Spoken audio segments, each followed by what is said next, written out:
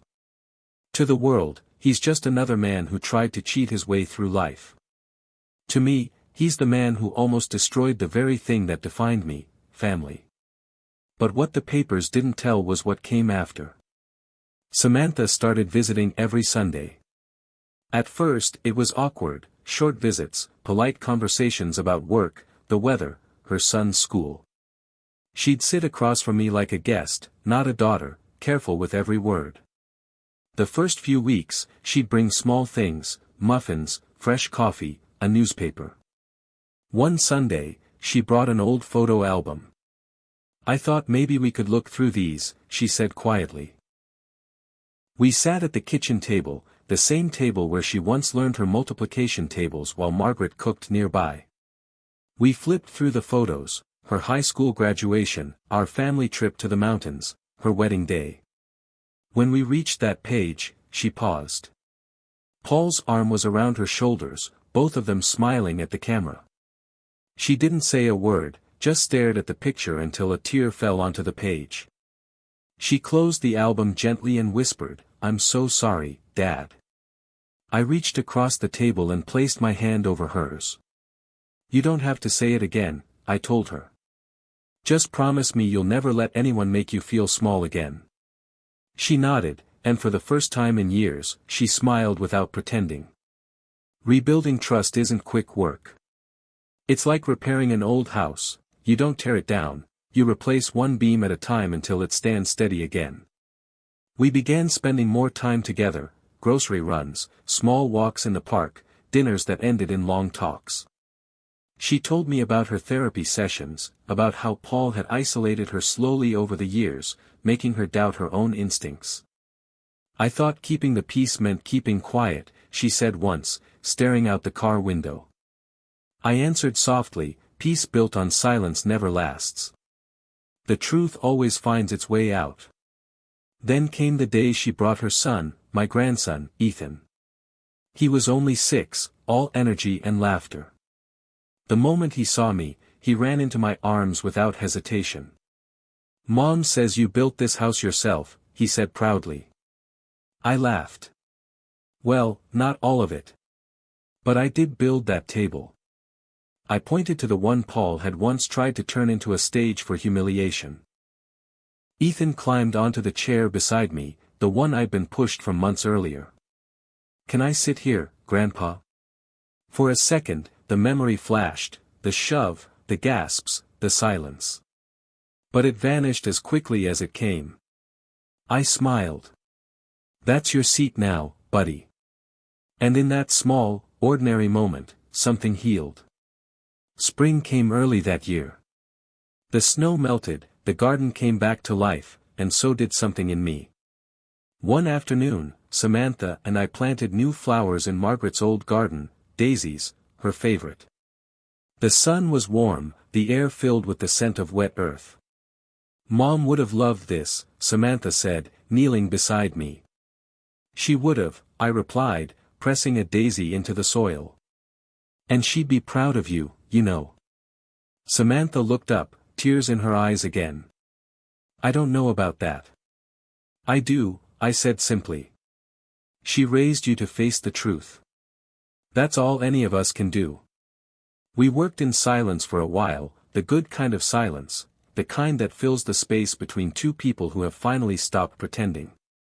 Later that evening, as the sun dipped low, I sat on the porch with my coffee, watching Samantha and Ethan chase fireflies in the yard. The wind carried laughter, the same sound I thought I'd never hear in this house again. I looked toward the old photograph of Margaret hanging inside by the doorway. Her smile was the same, soft, knowing, eternal. "You were right, love," I whispered. "Dignity lasts longer than anger." That night, I wrote one final entry in my journal. April 9th. The house is quiet again, but not empty.